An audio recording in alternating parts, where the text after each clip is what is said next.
Hace 2000 años, un arma sencilla adquirió poderes sobrenaturales. Muchos la codiciaron. Ahora existen 3. ¿Será alguna de ellas la de la crucifixión? Por fin la ciencia ha logrado responder la pregunta.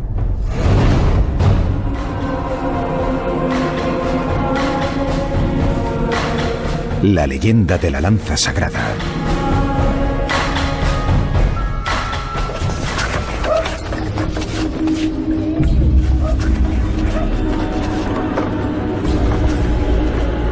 La leyenda de la lanza sagrada se inicia en el momento de la crucifixión de Jesucristo. La Biblia nos cuenta que gracias a Dios tuvo una muerte rápida. Para confirmar su fallecimiento, un soldado romano atravesó el costado de Cristo con su lanza.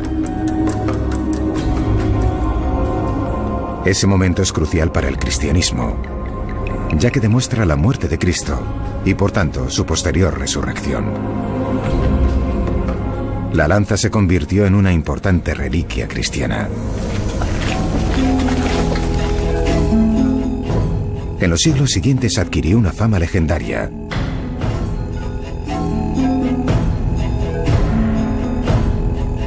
Se dice que el emperador Constantino tuvo la lanza sagrada o lanza de Longino consigo cuando impuso el cristianismo en el Imperio Romano. Con la lanza en su poder, Carlomagno creó la primera Unión Europea a partir del caos de la Edad Media. Napoleón y Hitler ansiaron el poder mítico de la lanza para dominar el mundo. En la actualidad existen 3 cabezas distintas de la lanza. Pero ¿hay alguna auténtica o se trata de falsificaciones? Una está en Armenia, otra en el Vaticano y la tercera en Viena. ¿Podría ser alguna la que hirió a Cristo?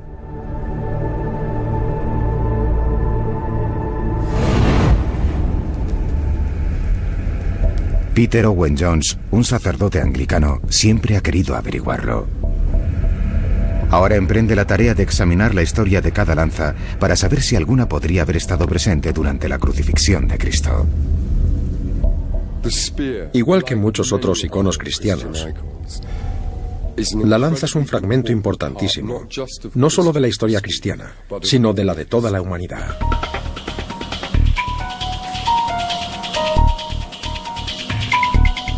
Robert Feder, un especialista en artefactos y metales antiguos, quiere evaluar de forma científica cada lanza para determinar su edad y su origen.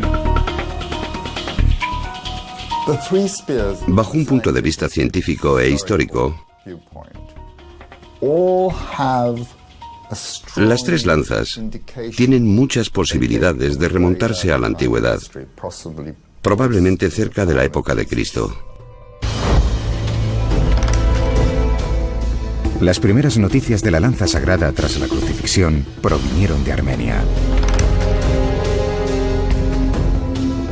Los armenios afirman que ellos poseen la lanza sagrada. Allí es donde Peter inicia su misión. Estamos en la catedral de Etchmiadzin. Es el corazón de la Iglesia Apostólica Armenia.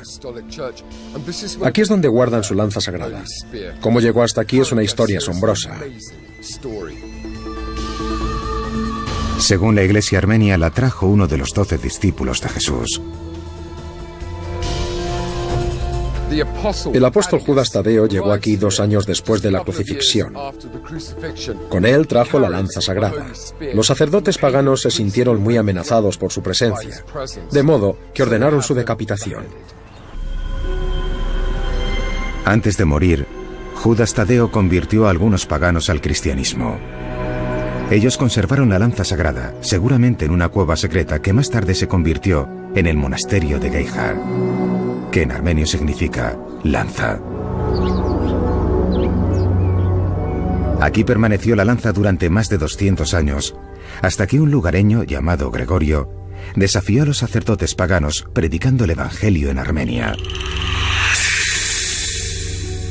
Pero los paganos eran poderosos y Gregorio acabó en prisión. A la sombra del monte Ararat, donde se dice que quedó varada el arca de Noé, se ubica el antiguo monasterio armenio de Jovirab.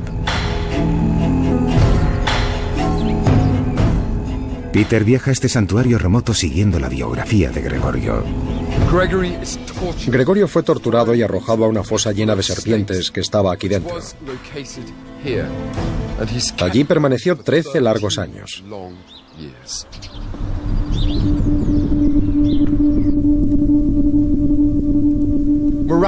Milagrosamente, Gregorio sobrevivió 13 años en esta fosa de serpientes. Según la leyenda, después pudo recuperar la lanza sagrada. Con la lanza sagrada en sus manos, derrotó a los dioses paganos y convirtió al rey y a toda su corte. En el año 301 después de Cristo, Armenia se convirtió en el primer país cristiano. La lanza sagrada se llevó al corazón de la iglesia de Armenia, la catedral de Tzmiasin. Es uno de los objetos más sagrados que posee esta iglesia. Aunque la iglesia armenia solo exhibe la lanza sagrada una vez cada 7 años, Peter obtiene un permiso especial para verla. ¿Es esta la cabeza de la lanza que penetró un costado de Cristo hace 2000 años?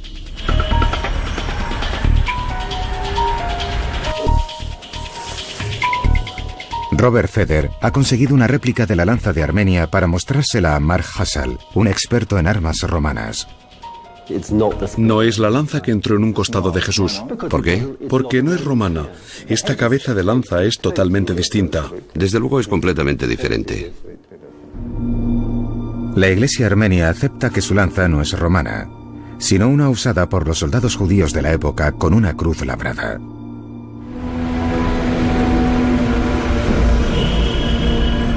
La próxima lanza sagrada que Peter investiga es la del Vaticano, que parece ser que trajo la paz entre dos enemigos mortales, musulmanes y cristianos.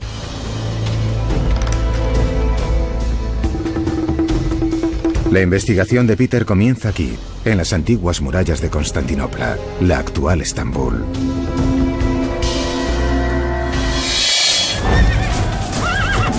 ...600 años después de la crucifixión, los persas conquistaron Jerusalén.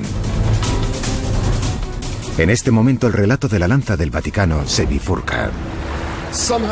En aquella época la punta de la lanza se desprendió. No sabemos cómo. Pero acabó aquí, en Constantinopla, la capital del Imperio Romano de Oriente, donde se incrusta en un crucifijo engastado con piedras preciosas.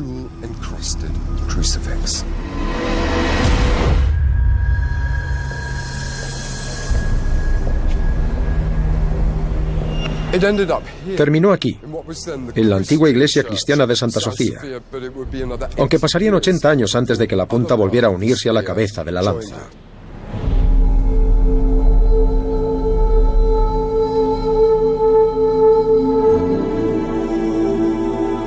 Ambas piezas permanecieron en Constantinopla durante 600 años más, hasta que Luis IX de Francia compra la punta de la lanza, creyendo que una reliquia tan importante le proporcionaría un vínculo directo con Dios y, por tanto, honor y prestigios inmensos. La punta incrustada en esta cruz enjollada se guardó en París hasta su desaparición durante la Revolución Francesa.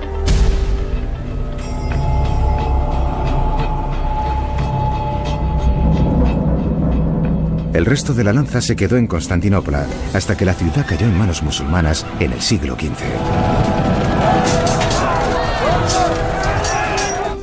Occidente quedó dividido en dos enormes bloques, la cristiandad y el islam.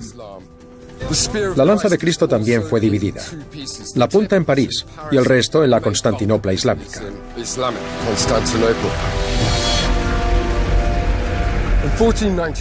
En 1492, el sultán entregó el resto de la cabeza de lanza al Papa a cambio de que mantuviera a su hermano, que reclamaba el trono del sultán, preso en Italia.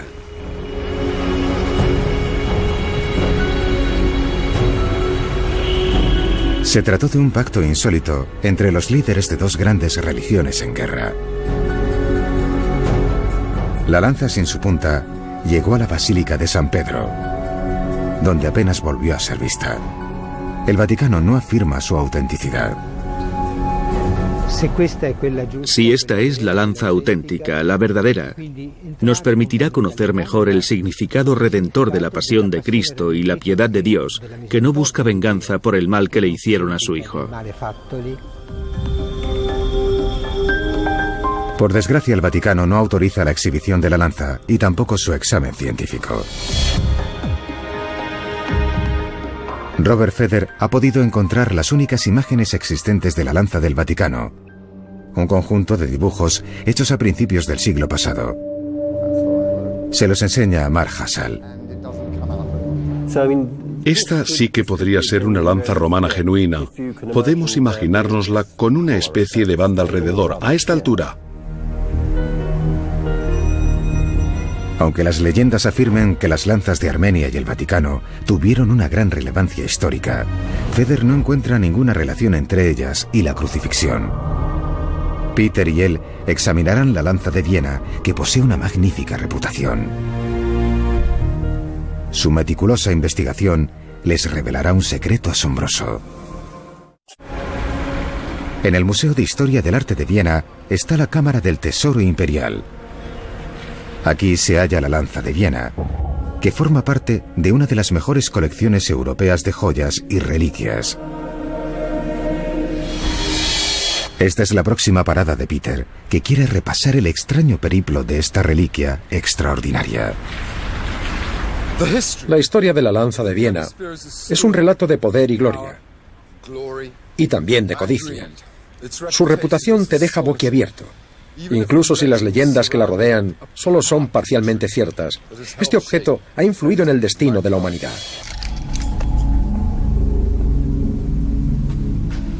A diferencia de las otras lanzas, esta no pertenece a ninguna iglesia. El museo concede a Robert Feder una oportunidad única para examinar esta reliquia de valor incalculable. Para un experto en metales antiguos, es lo máximo a lo que puede aspirar. Lo que descubre le hace emprender un fabuloso viaje a través de los tiempos, en el que aparecen algunos de los personajes más poderosos y terribles de los últimos 2000 años.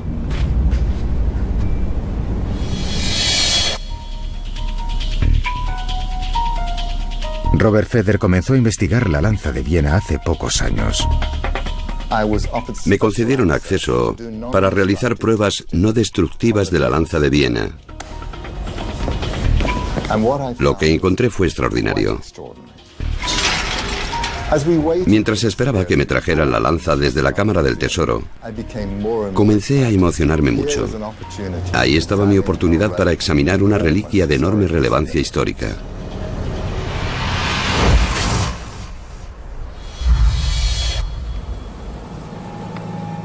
Feder carece de permiso para realizar pruebas invasivas, como la datación con carbono, por temor a que la reliquia sufra daños. Sin embargo, hay otro tipo de pruebas que puede realizar y que podrían revelarnos los secretos de la lanza. Comienza comprobando su peso y sus dimensiones. Tenemos que dilucidar si la lanza de Viena se sitúa dentro de los parámetros de una lanza romana normal. A continuación, Feder comprueba sus propiedades magnéticas. El imán demuestra que su material principal es el hierro. Después, Feder la frota para obtener rastros biológicos. El fragmento más pequeño puede usarse para determinar la existencia de restos humanos.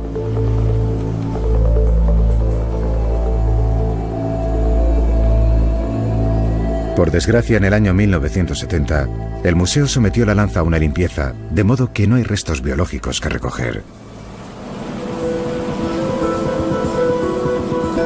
Cuando la desmontaron para limpiarla, el museo encargó una serie de fotografías que demuestran que la lanza está compuesta por varias piezas. Las fotos también muestran que bajo el baño exterior de oro se esconde otro de plata con una inscripción: Lancia Sancti Maurici, Sanctus Mauritius. La lanza sagrada de San Mauricio. Pero ¿quién fue San Mauricio? En una zona boscosa cercana a un lago, Peter revive la leyenda de San Mauricio, que relata que en los años siguientes a la crucifixión, la lanza sagrada fue transportada hasta Egipto por los primeros cristianos. Allí cayó en manos del centurión romano Mauritius, Mauricio.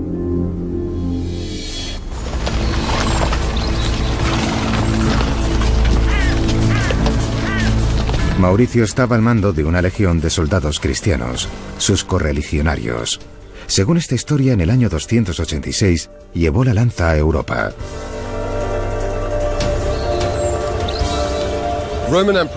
El emperador romano Maximiano ordenó a Mauricio y a su legión sofocar una revuelta violenta en una zona de las Galias cerca del lago Ginebra, en la actual Suiza. Cuando llegaron, la rebelión ya había sido violentamente aplastada.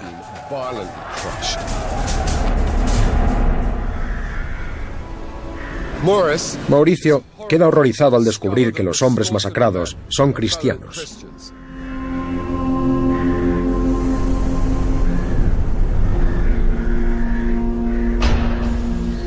El emperador decreta que se realicen sacrificios paganos por el éxito de la misión. En ese momento, Mauricio y sus hombres manifiestan su respetuosa negativa a participar.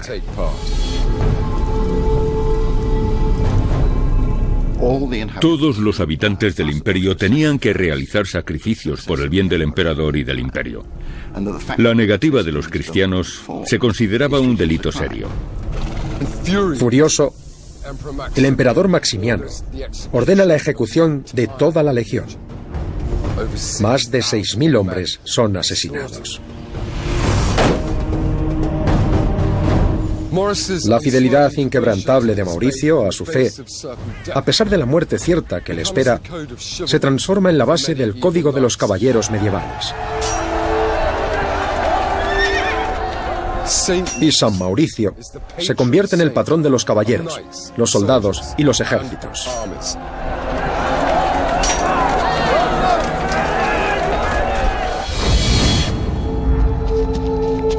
Es obvio que quienquiera que grabase la inscripción en la plata creía que San Mauricio había llevado la lanza. ¿Pero quién fue? ¿Y por qué añadió un baño de plata?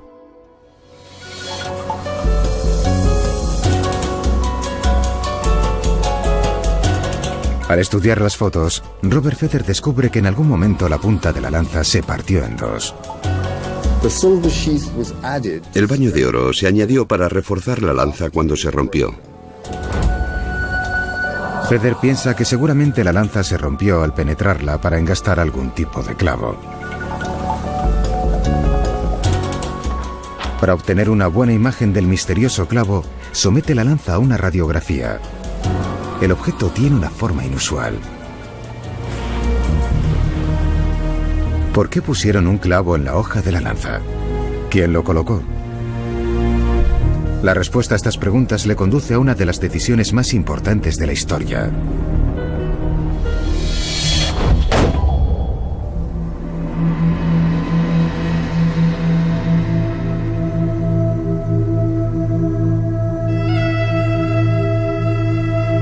Siguiendo la leyenda de la lanza de Viena, el reverendo Peter Owen Jones llega al núcleo de uno de los puntos de inflexión más destacados de la historia.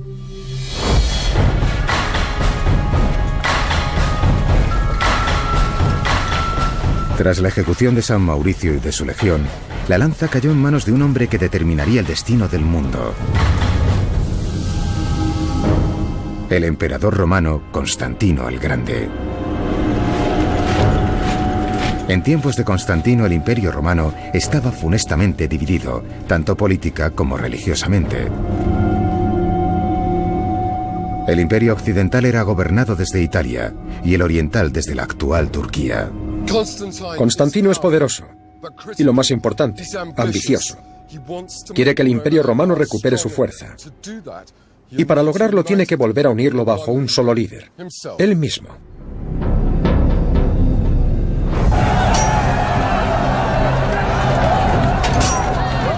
Según la leyenda, justo antes de la batalla decisiva que proporciona a Constantino el control de todo el imperio, tuvo una visión. Una cruz llameante se le apareció sobre el sol junto a la frase: "Con este signo vencerás". Tal es la conmoción de Constantino por lo que ve, que ordena que las primeras letras del nombre de Cristo se graben sobre su escudo y los de sus soldados. La leyenda también cuenta que en la batalla usó la lanza sagrada.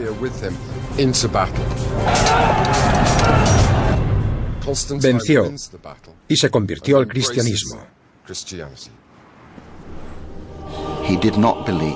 Como emperador cristiano, creía que no debía ejecutar a nadie.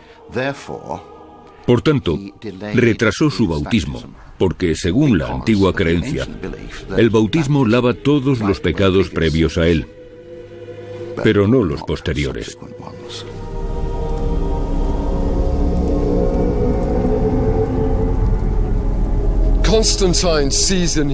En su nueva religión, Constantino ve la forma de unir a su imperio dividido. Así que toma una decisión que cambia el destino de la humanidad. El cristianismo se convierte en la religión oficial del Imperio Romano.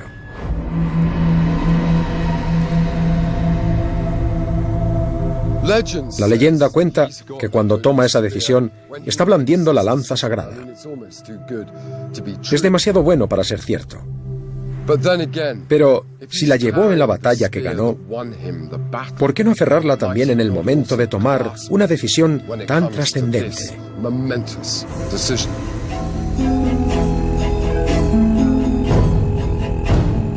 Hecho emperador, Constantino construyó una nueva capital para su imperio cristiano, Constantinopla. Helena, su madre, que se había convertido mucho antes que él, viajó a Tierra Santa en busca de reliquias.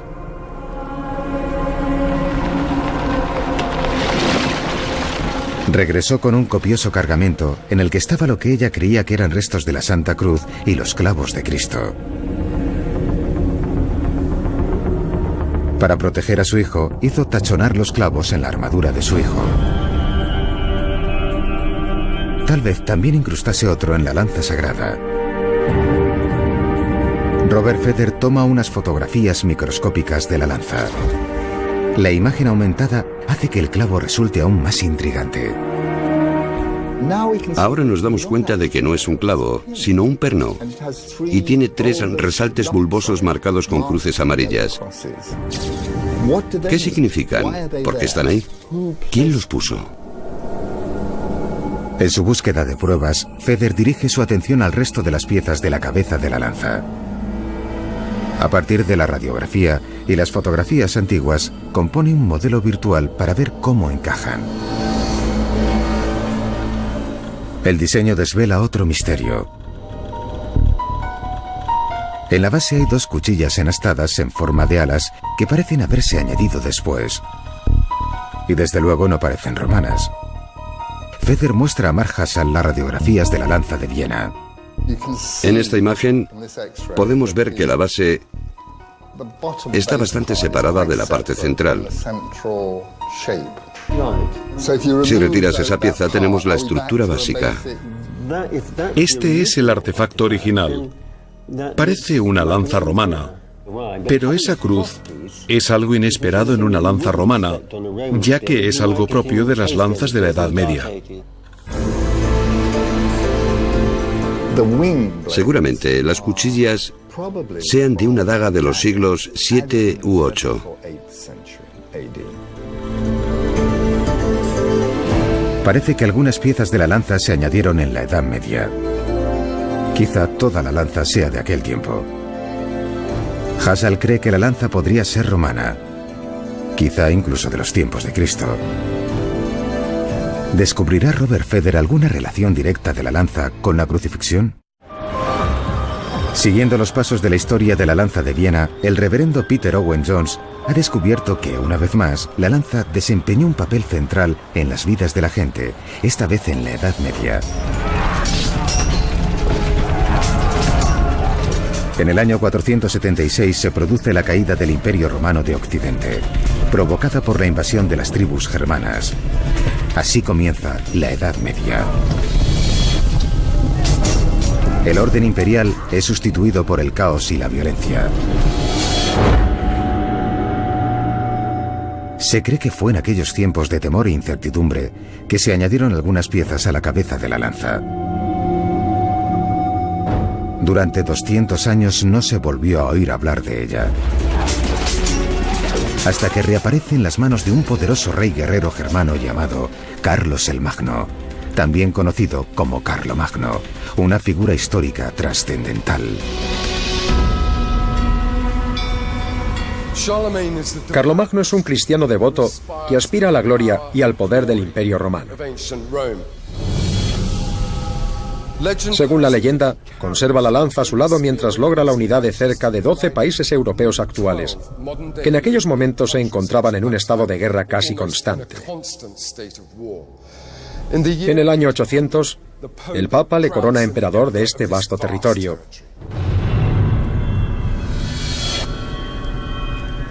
que se convierte en el Sacro Imperio Romano. Carlomagno es ahora el hombre más poderoso de Europa. ¿Añadió él las extrañas cuchillas a la lanza romana? Para averiguarlo, Peter viaja hasta el corazón del Sacro Imperio Romano, Nuremberg. Estamos en el castillo de Nuremberg, que hasta el siglo XVI fue la residencia de los emperadores. Según una descripción de la época de Carlomagno, es muy posible que la lanza fuera la misma que tuvo Constantino. En el siglo X, un obispo llamado Liutprando de Cremona escribió que la lanza de Carlomagno había sido antes de Constantino. Seguramente Carlomagno iría historias acerca de Constantino y de su temible y todopoderosa lanza, y que él también había unido a las partes separadas del Imperio Romano bajo una religión, el cristianismo. Es posible que Carlomagno encargase una copia de la lanza, creyendo que así podría realizar una misión similar.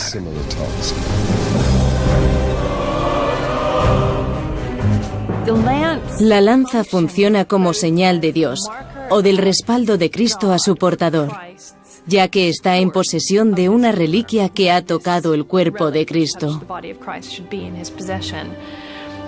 También como una prueba del derecho divino de los reyes y de su derecho divino de conquista. Tal vez por eso se inscribiera al baño de plata, ya que refuerza la aserción de que se trata de la lanza sagrada.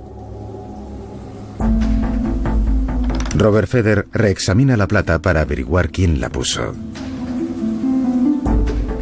Clavus Dominicus Heinricus Dei Gratia Tertius Romano Imperator Augustus.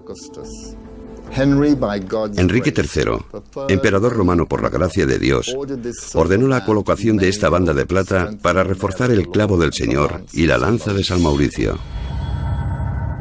Enrique III fue un descendiente de Carlomagno, coronado emperador en el año 1046.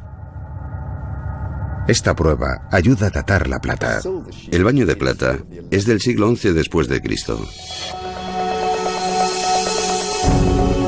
Cuando Feder comienza a pensar que la lanza de Viena podría estar relacionada con la crucifixión, una nueva leyenda medieval aporta otro ejemplo de la gran influencia de la lanza lejos de Europa.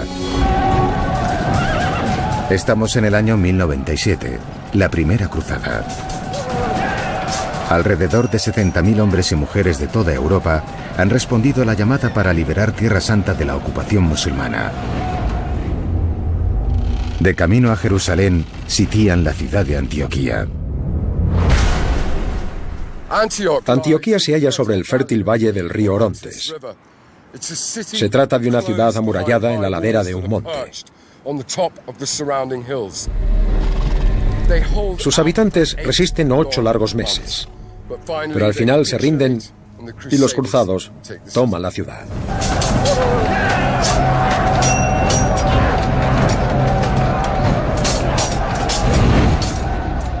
Pero en cuanto entran, son sitiados a su vez por un enorme ejército turco. Enseguida su situación se torna desesperada y comienzan a quedarse sin agua y sin comida. Los hombres empiezan a morir. En ese momento, un campesino pobre llamado Pedro Bartolomé tuvo una visión. Pedro dijo que San Andrés se le había aparecido para decirle que la lanza de Longino estaba enterrada allí mismo, en la Basílica de Antioquía. La basílica ya no existe, pero la antigua capilla de San Pedro, excavada en la roca de la montaña, aún sobrevive. Los cruzados comenzaron a excavar el suelo de la basílica con frenesí. Y la encontraron, o mejor dicho, Pedro Bartolomé la encontró. La consideraron una señal divina. No morirán de hambre, ni se rendirán, sino que lucharán.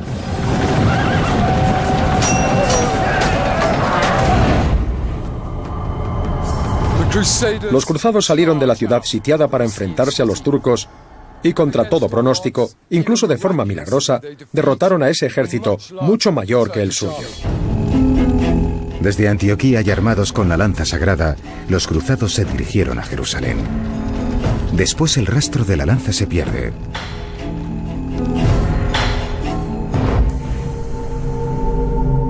La próxima pista sobre el paradero de la lanza de Viena se halla en el baño de oro que cubre el de plata.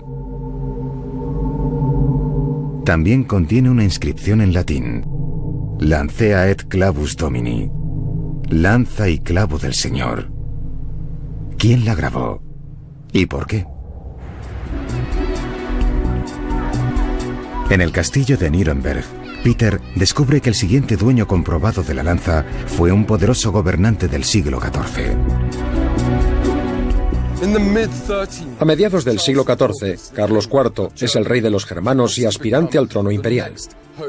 Pero para lograr poder y credibilidad debe hacerse con algunas reliquias importantes. Por eso se apodera de la lanza sagrada. Para albergar sus reliquias, Carlos construyó una fortaleza inexpugnable en las afueras de Praga, la actual República Checa. Es el castillo de Karlstein. Intramuros manda construir una hermosa capilla adornada con obras de arte y piedras preciosas de valor incalculable. En una cámara situada detrás del altar se guardaron la lanza de Longino y otras reliquias sagradas. Creyó que así establecería un vínculo entre él y todos los santos del cielo, quienes el día del juicio final regresarían a la tierra para recuperar sus reliquias y beneficiarían a quienes hubieran cuidado de ellas mientras tanto.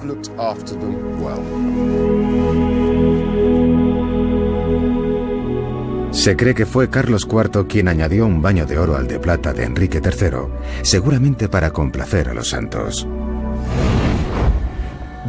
Sin duda, el baño de oro es del siglo XIV después de Cristo. Ambas inscripciones aluden al clavo del Señor. ¿Podría tratarse del de la cruz de Cristo? El reverendo Peter Owen Jones ha estado siguiendo la legendaria lanza de Viena a través de los siglos y de sus sucesivos dueños, todos poderosos monarcas de su tiempo. Ahora se dispone a presenciar su terrible caída en desgracia. Estamos a comienzos del siglo XV. Un descendiente de Carlos IV vende la lanza sagrada al concejo del burgo de Nuremberg para aliviar sus estrecheces económicas. La reliquia se convierte en uno de los principales reclamos de uno de los negocios más lucrativos de la Baja Edad Media: el tráfico y exhibición de reliquias.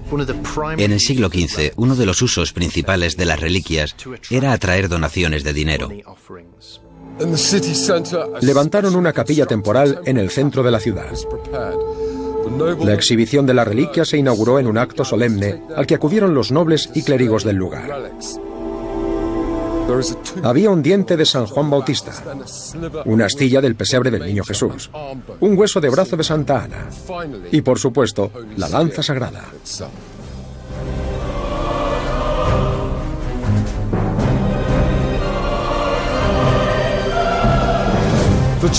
La iglesia ganaba muchísimo dinero a expensas de los fieles. Se entiende que al final la gente se cansara de esta explotación. A medida que el movimiento a favor de una reforma fue extendiéndose, las fortunas de las reliquias de Nuremberg comenzaron a decaer. La lanza se guardó en una urna de plata ornamentada. y durante 400 años reposó allí prácticamente olvidada. Robert Feder sigue buscando cualquier pista que pueda informarle del misterioso clavo montado en la hoja de la lanza. Ahora somete la hoja de la lanza a una pistola de rayos X fluorescentes para analizar su composición química. Estos rayos no pueden datar el hierro con precisión. Por tanto, Feder debe recurrir a Mark Hassall para que le dé su opinión sobre la cabeza de la lanza. Seguramente sea romana, de entre los siglos I y IV. Pero el análisis del perno arroja un resultado intrigante. Ahora Peter sigue a la lanza a lo largo de las turbulencias del siglo XVIII, cuando otro conquistador quiso hacerse con su poder y su gloria. En 1796, Napoleón, en su victoriosa campaña bélica por Europa, llega a Nuremberg. Los burgomaestres temen que si se apodera de la lanza sagrada, se haga invencible. La lanza proporciona a su portador el poder para dominar el mundo. Un oscuro presagio en el caso de Napoleón. Si lo crees, y sobre todo, si consigues que otros lo crean, entonces tendrás un poder terrorífico. Los burgomaestres de Nuremberg decidieron ocultar la lanza en Viena. Los vieneses prometieron devolverla en cuanto se restableciera la paz. 10 años después, Napoleón había conquistado casi toda Europa, inclusive Alemania. Al hacerlo, puso fin a los 1000 años de existencia del Sacro Imperio Romano. Durante el caos y la confusión subsiguientes, la lanza permaneció en Viena.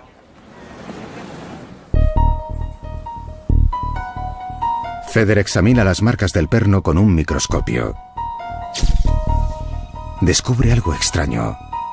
Parece haber una junta entre las marcas y el resto del perno. Si lo observas con un microscopio, te das cuenta de que esta especie de medallones no forman parte del perno.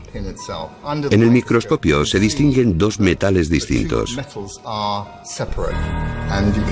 Se pueden distinguir por las líneas que separan ambos tipos de material.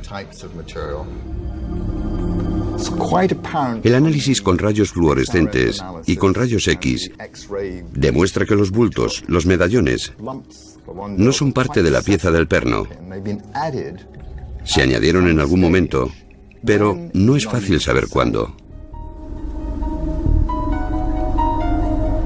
Ahora Feder lleva a cabo un test crítico. El análisis de la composición metálica de un clavo romano del siglo I. ¿Coincidirá con la de los medallones? En ese caso, ¿podríamos decir que la lanza de Viena contiene fragmentos de los clavos de la cruz de Cristo? Tal vez los que Helena trajo de Tierra Santa para el emperador Constantino. El viaje de Peter lo conduce a uno de los episodios más recientes y tenebrosos de la historia de la lanza sagrada. Durante más de 100 años la lanza permaneció en Viena.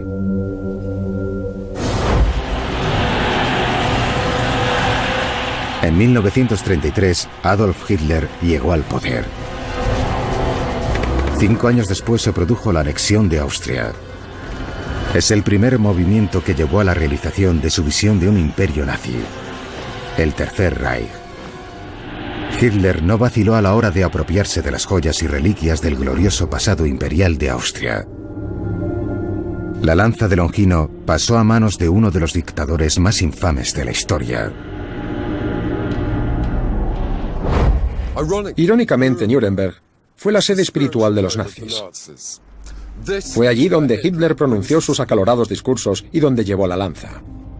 En un extraño avatar del destino, Hitler devolvió la lanza a Nuremberg, su sede durante casi 400 años.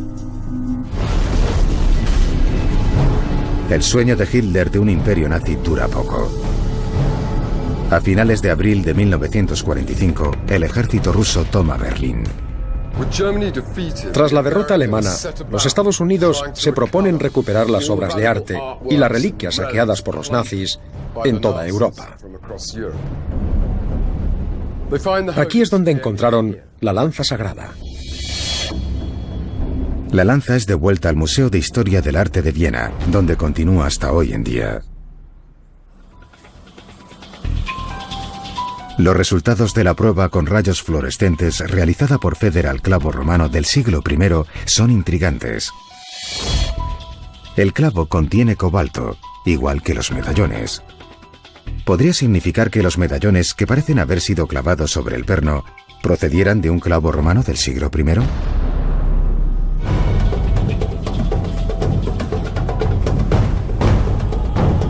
Tras terminar un examen pormenorizado del perno engastado en la lanza de Viena, Robert Feder puede desvelar su descubrimiento, un secreto impactante oculto a la vista durante siglos.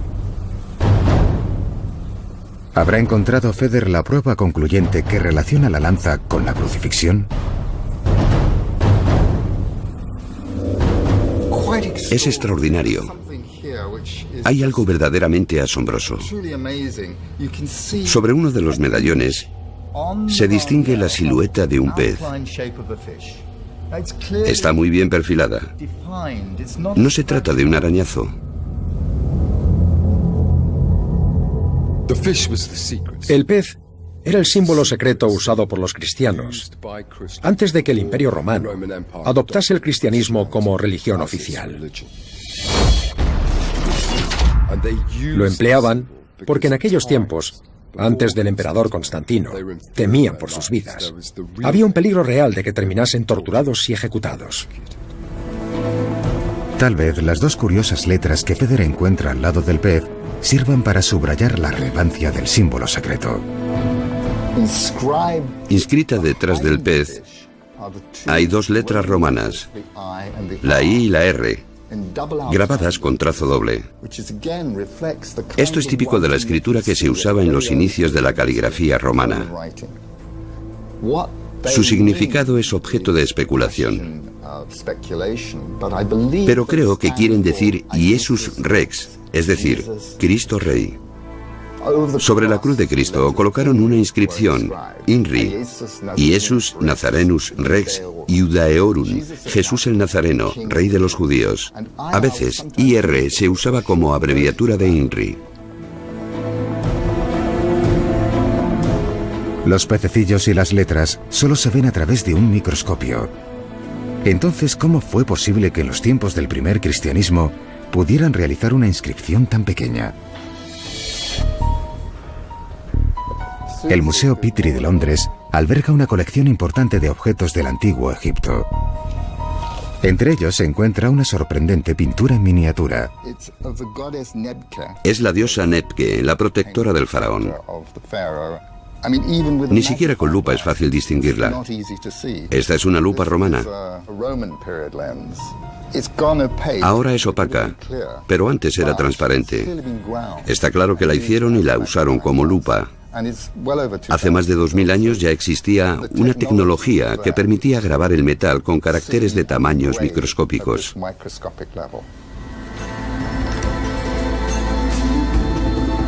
Estos hallazgos conducen a Feder a una posible conclusión fascinante. Alguien se tomó la molestia de engastar estas cruces, obviamente para dotarlas de un significado religioso. Que fueran del fragmento de un clavo usado para crucificar a Cristo es una posibilidad remota, pero no podemos descartarla. Gracias a este descubrimiento, la investigación de la lanza de Viena realizada por Feder podría acercarnos más que nunca a la crucifixión de Cristo, un acontecimiento crucial para el cristianismo.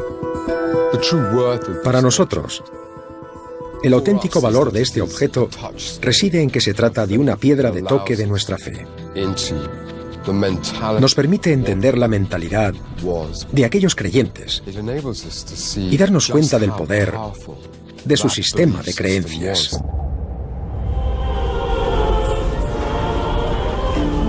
Las lanzas sagradas poseen una parte de historia y otra parte de leyenda.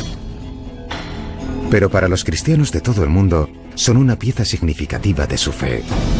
Y como tal, su valor es sencillamente inconmensurable.